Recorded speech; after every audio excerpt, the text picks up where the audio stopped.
नमस्कार दोस्तों, मैं सूर्यभान जस्ट न्यूज चैनल में आपका स्वागत करता हूं। आज एमजीपीजी कॉलेज में साहित्यिक महोत्सव हो रहा है। आज मैं उसके बारे में आप सबको ले चलता हूं। हाथ पकड़कर ऊंचा यार ने निकाल दिया और फिर तीसरी बार वो बंदाए मोहब्बत, वो जाबिया नशीब, कुंजे नाकामी, प्यास से थका समंदर में गोता खाने लगा। दिल विराट का स्वभाव टूट गया। उसे यकीन हो गया कि दुनिया में नाशाद बढ़ जाने के लिए पैदा किया गया है। अगर महल इससे कोई चारा नहीं है, किसी पहाड़ पर चढ़कर अपने प्रेम की रात होगा, ताकि माशूक के सभाकारियों के लिए एक जगह मुस्तफा भी पानी आते। वो दीवार पर उठा और आफ्ताब के सोच एक सर का पलक की चोटी पर जा पहुंचा।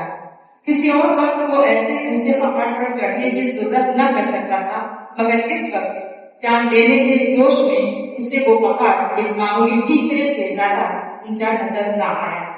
करीब था कि वो नीचे कूद पड़े कि एक सब्जपोश किशन मर्द सबसे नामा बांधे एक हाथ में तस्वीर आवाज को फिर खड़े से आखिरी जबान को फौरन दरबार में बुलाया गया और उस चीज के लिए जो दुनिया की सबसे बेसहारा चीज दिलदार ने गुजर करके इस साइडे जिंदगी का पोसा ले लिया और वो मुश्किल हाथ उसमें रखकर वो साइड बैठकर निहायत दिलसोज अंदाज में खर्चता और माशूकाए के वजीर के नात शब्दों से अपनी किस्मत का मुबारक और नापता फैसला सुनने के लिए मुंतजिर कर बैठा। दिल परे से इस मुस्तके हाथ को आंखों से लगा लिया और कुछ देर तक लग्याए तफक्कुर में गर्क रहने के बाद बोली, ऐ आशिक़े जानिसार दिलदार, बेशक यह कांटे की दुनिया पर जो लाया है दुनिया की निहायत बेशकीमती चीज है और मैं तेरे सिदके दिल से ममनून हूँ कि तूने ऐसा बेशबहा तोहफा मुझे पेशकश किया। मगर दुनिया में इससे भी ज्यादा इलाका की कोई चीज है। मैं अच्छे तलाश कर और तब मेरे पास आ। मैं पहले दिल से दुआ करती हूँ कि खुदा मुझे कामयाब करे, ये कर वो बड़ाई से बाहर आए और मानवाना अदा से अपने जमाने का रोज का नजारा दिखाकर फिर नजरों से ओझल हो गए। एक वर्ग की कौमी अपने और तो विदाइयों की सच्ची लामानी और आत्महत्या का आखिरी जलवा निगाह नजर से पेहा हो गया। जब सब लोग अपने घरों को लौटे तो दिल फिलहाल चुपके से उठा और अपने गिरेबाने का दामन में ये दुर्गाया पाप समेट लिया और एक मुश्तैक बाप को दुनिया की सबसे गिरावहा चीज समझता हुआ कामरानी के नस्से में मखमूल मुशाए यार की तरफ चला। अपनी जो मंजिल मकसूद के करीब आता था उसकी हिम्मतें बढ़ती जाती थी। कोई उसके दिल में बैठा हुआ कह रहा था कि अब भी तुम्हें पता है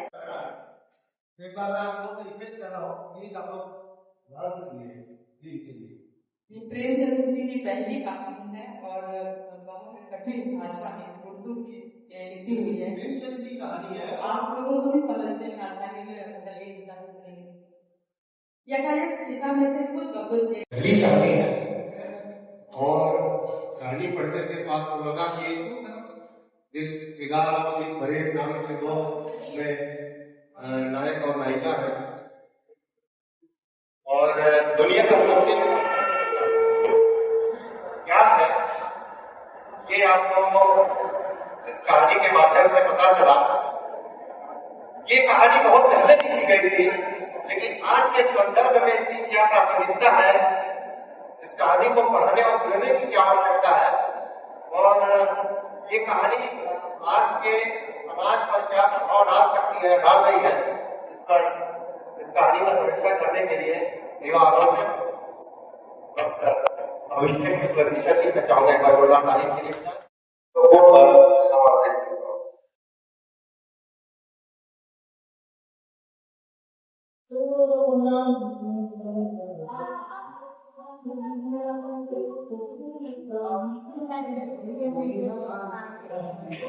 इनको प्रणाम करता हूँ, प्रणाम करता हूँ। माइक माइक मुझे लगता है कि बात हो रहा है यहाँ का। आपको थोड़ा जल्दी कराइए, थोड़ा आवाज आ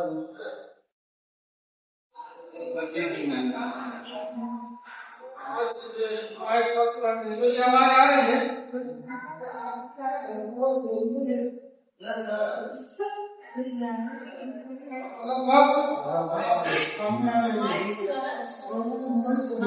माइक यूज कर लीजिए सर। बहुत सारी समीक्षा की है। मैं तो समीक्षा का गहरा सीख रहा हूँ और आपकी समीक्षाएं तमाम पढ़ने को मिलती हैं। आपके द्वारा निर्देशित फिल्म हस्बैंड बहुत बेहतरीन रही। अभी जब आधे पौन घंटे की जद्दोजहद में आदरणीय नूतन मिश्र जी कहानी का वाचन कर रहे थे तो मैं सोच रहा था जो रोज माइक से खेलता है उसकी ये दशा है तो हमारी क्या दशा हो सकता है। इसीलिए मैं इस माइक को हटा दिया था। अब आकाशवाणी के अंतर अद्भुत आवाज है आप दोनों को और आप दोनों को प्रतिभाओं को प्रदान करता हूं और अपनी बात शुरू करने की कोशिश। दुनिया का अद्भुत प्रथम जो कहानी है ये कहानी प्रेमचंद के सोने वतन नामक पुस्तक में संग्रहित है जो 1960 में प्रकाशित हुआ सोने वतन। और इस सोने वतन कहानी में कुल 5 कहानियां हैं। दुनिया का सबसे अनमोल वतन, यही मेरी वतन, शेख महमूद, शोक का पुरस्कार, संसारिक प्रेम और देश प्रेम। मैं श्री विज्ञान विभाग एमजीपीजी कॉलेज और राजनीति संस्कृत संस्थान के संयुक्त तत्वाधान में जो यह कार्यक्रम आयोजित हुआ है मैं भूल भूल चिंता करता हूँ कि इतनी महत्वपूर्ण कहानी जिसको लगभग उपेक्षित रखा जाता है आपका ध्यान उस पर गया और न सिर्फ इस पर ध्यान गया बल्कि गुलेरी जी की जो 3 कहानियां हैं उसमें बहुत महत्वपूर्ण कहानी उसने कहा था कहानी पर भी आपका ध्यान गया और आप इस पर समीक्षा के लिए और इस समय इसकी क्या आवश्यकता है इस विषय पर आपको संगोष्ठी आयोजित की इसकी मैं बहुत बहुत चर्चा करता हूँ। सोचे वतन का मतलब ही होता है सोच माने होता है दुख कष्ट क्लेश और वतन माने होता है अपना देश। जो दुख था जो देश का दुख था जो देश का कष्ट था जो विषमता थी जो क्लेश था उस पर 5 कहानियां गढ़ी प्रेमचंद ने। और जो ब्रिटिश सरकार थी कंपनी सरकार उस समय में हमीरपुर के कलेक्टर ने उन पर बैन लगाया क्योंकि उस समय ये राष्ट्रप्रेम नहीं था ये राष्ट्रद्रोह। और उसी के बाद प्रेमचंद होते हैं उसके पहले वो नवाब राय थे नवाब राय नाम के होते हैं। उसके बाद 1908 में कानपुर के जो प्रकाशित पत्रिका है जमाना कांग्रेस का विभाजन हुआ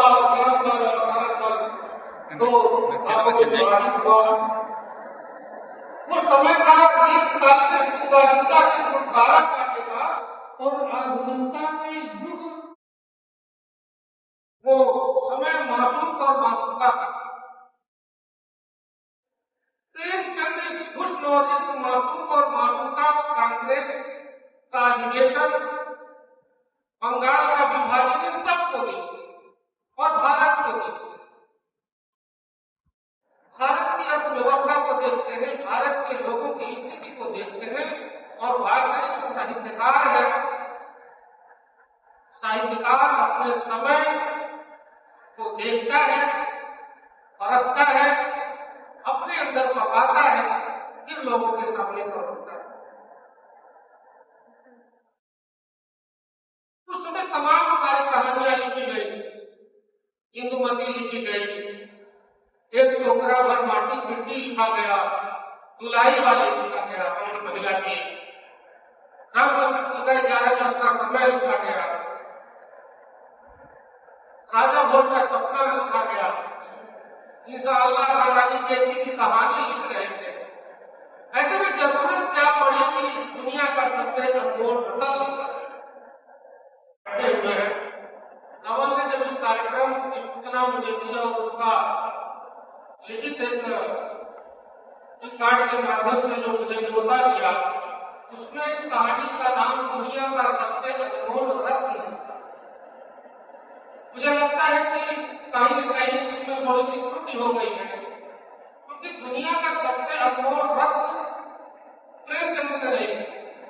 मैं इस कहानी को पढ़ रहा था तो केवल 4-5 शब्द हिंदी के आए रही, आप जब बात हो रहे थे तो उन्होंने कहा कि तो उर्दू में कहानी है, हिंदी में पात्र हो। वास्तव में याचना, प्रबंध, रत्नजटित, मंजूषा और अक्षर, यही 5 शब्द हिंदी के हैं, बाकी उर्दू भाषा के। तो मैं ये बात कह रहा था कि प्रेमचंद सोने वतन में या जमाना में जो भी है प्रकाशित कहानी दुनिया का सबसे अनमोल रतन।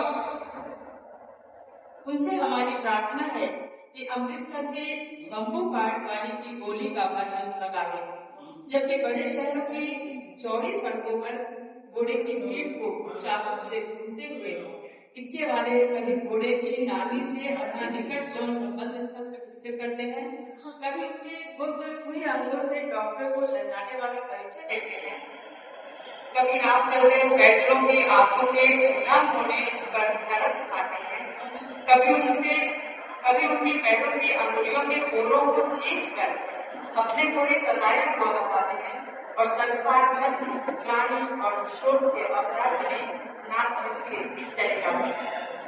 तब अमृतसर में उनके बिरादरी वाले संघ चक्रकार नदियों में हर एक टट्टी वाले के लिए ठहर कर सब्र का समुद्र सुनाकर बच्चों खालसा की हटो भाई हड़कना भाई आगे को दादाजी हटो बादशाह कहते हुए सफेद पेटी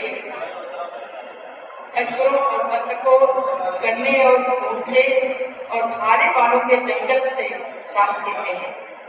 क्या मजा कि जी और साथ बिना सुने हुए किसी को हटना पड़े। यह बात नहीं कि उनकी जीभ चलती नहीं है, चलती है और मीठी छुरी की तरह महीन मार करती हुई। यदि कोई बुढ़िया बार बार चेतावनी देने पर भी लीक से नहीं हटती तो उसकी बचनावली में ये न है, हड्डा टेढ़े जोड़िए, हड्डा कर्मा वालिए, हड्डा फूका प्याजिए, बचता लंबी वालिए।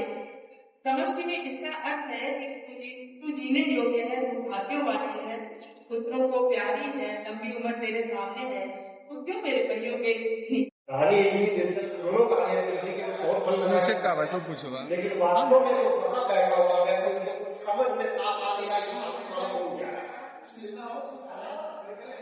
है ना। इतनी कितना करने के लिए मैं चाहूँगा मुझे तो देखिए यहाँ बैठे हुए हैं और इसके बाद एक कहानी मैंने अपने स्टूडेंट लाइफ में पढ़ा, एक बच्चा और मुझे दूसरे कार्यक्रम के लिए यह आदत है, लेकिन मुझे ये सब इस पे कुछ समीक्षा मेरी आवाज बहुत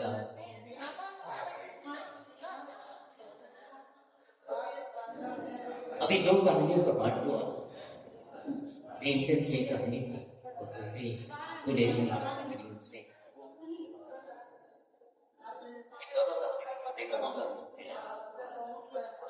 इन दोनों कहानियों के लेखकों के बारे में दो शब्द मैं कहना आवश्यक। प्रेमचंद के पहले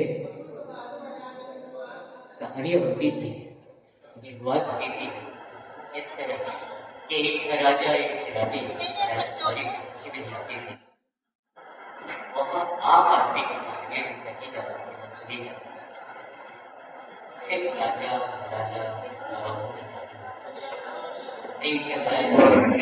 कौन सा उसमें कहा क्या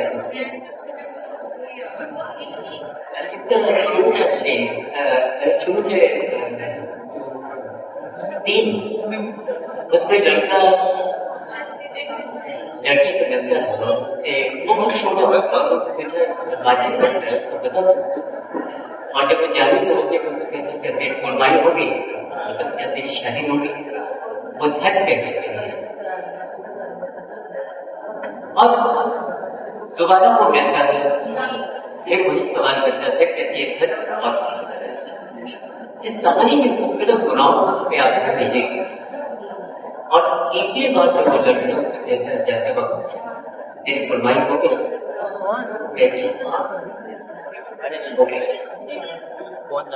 और वो लड़की चली गई।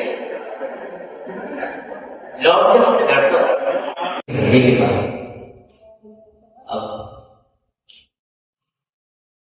जिस कार्यक्रम को मुझे लगा सकता है वो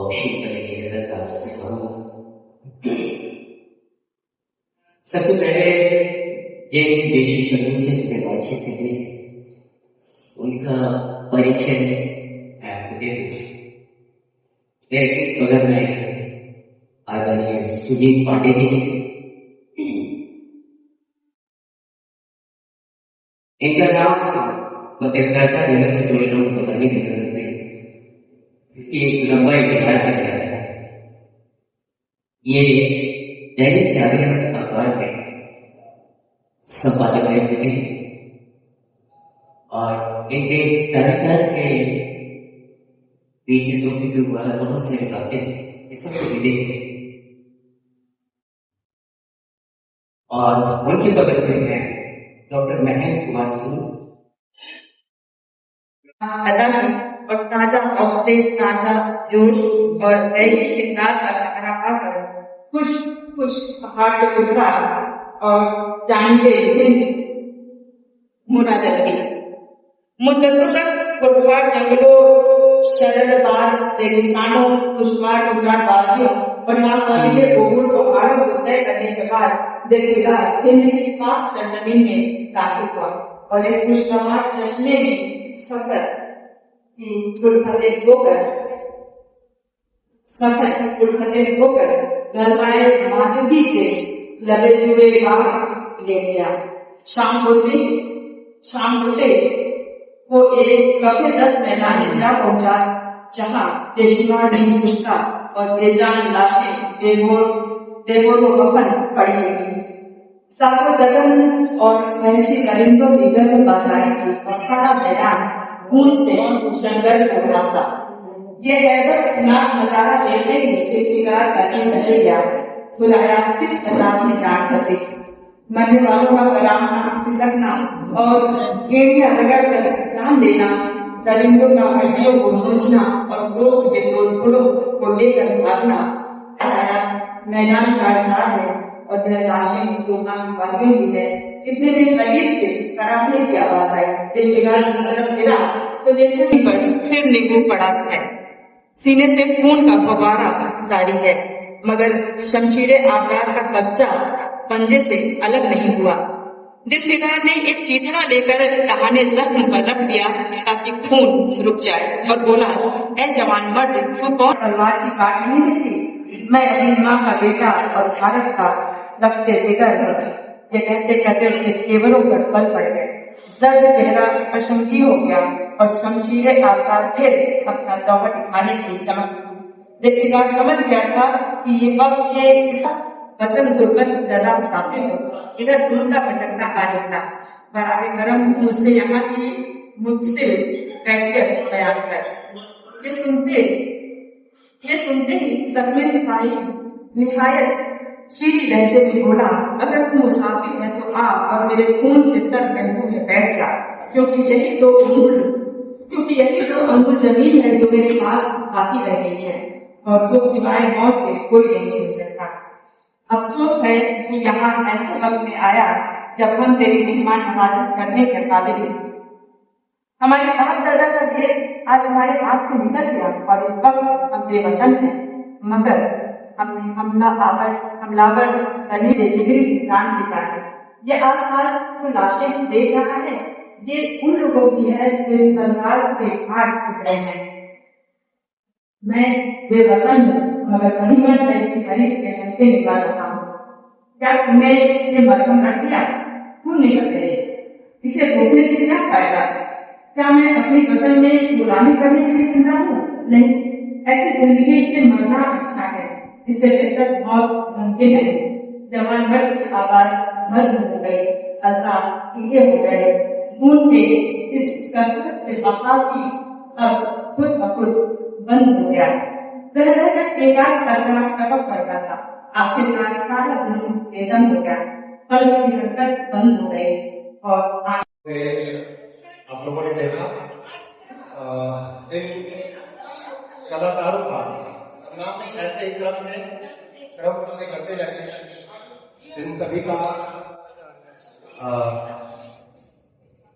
पुरस्कार और प्रोत्साहन के रूप में सर्टिफिकेट भी है। मैं अध्यक्ष जी से चाहूंगा कि आप मंच पर आकर के सर्टिफिकेट दे दें।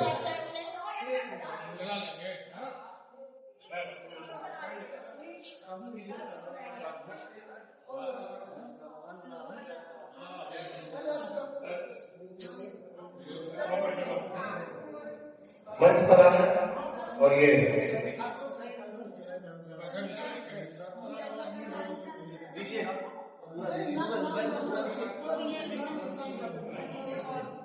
सुहानी वर्मा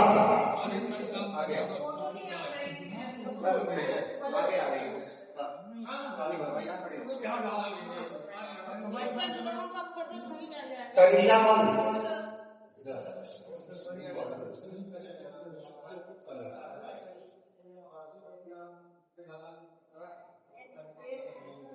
अदिति यादव जानवी वैभव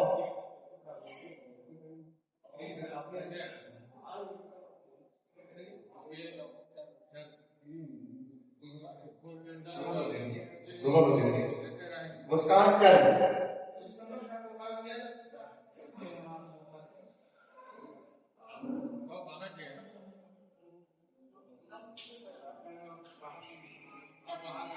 शेगुल साक्षी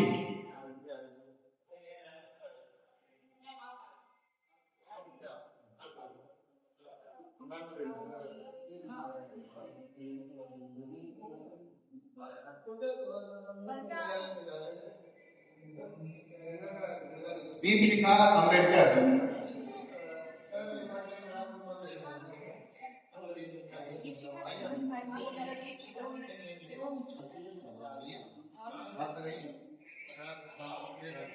सनी ठाकुर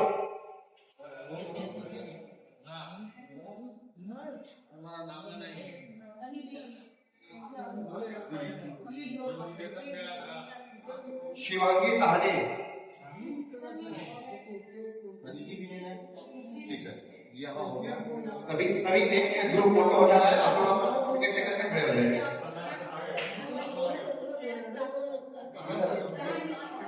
नीचे खड़े हो, नीचे पीछे आ गए।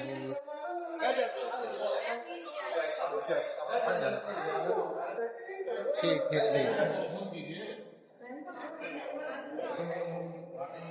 ये विज्ञान विभाग की विभागाध्यक्ष को यह स्मृति चिन्ह देने के लिए मैदान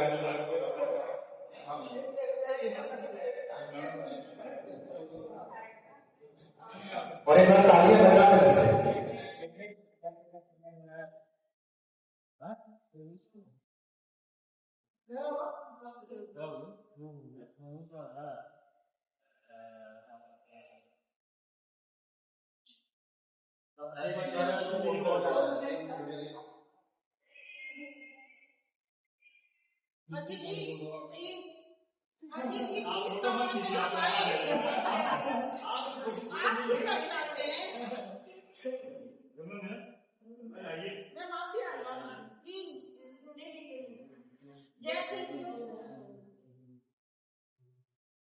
तो पकड़ाता है हमारे तो